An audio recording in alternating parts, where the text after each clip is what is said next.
religious authority enshrined in the constitution. It's called Velayat al-Faqih.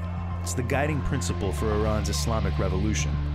Advanced by Ayatollah Ruhollah Khomeini, it calls for a senior cleric, or a faqih, to guide society and take charge of government.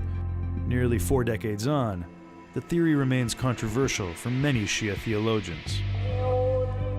But what seems like an esoteric debate for the seminaries actually has far-reaching consequences for the region.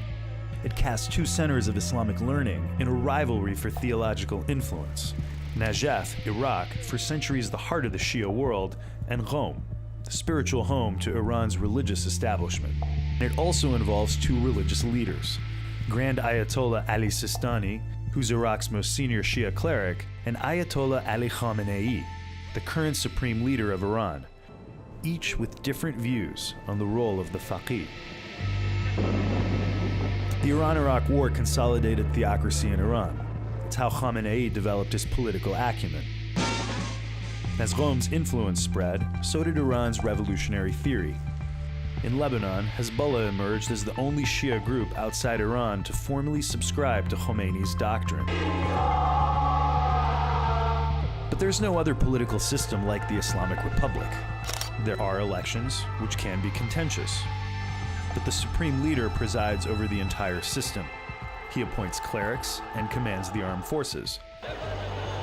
Succession for the faqih is a matter of religious consensus, and Khamenei himself questioned whether he possessed the religious credentials for the post.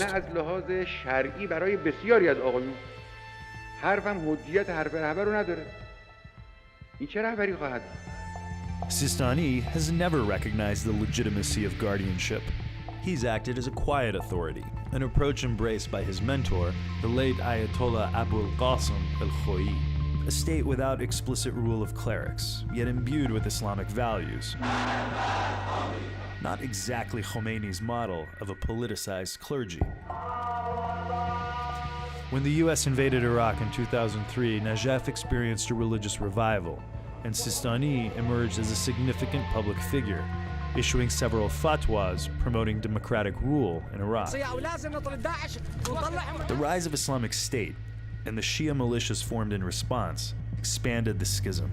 Dozens of groups make up the militia's ranks, but a core group receive funding from Iran. Other militias only receive money from the Baghdad government. Embraced as a last line of defense against IS, the militias are now split, and their conflicting loyalties threaten to destabilize Iraq. Next door in Syria, Hezbollah has become a more entrenched player, compelling the question: does the organization support Iran's goals over the needs of local constituents?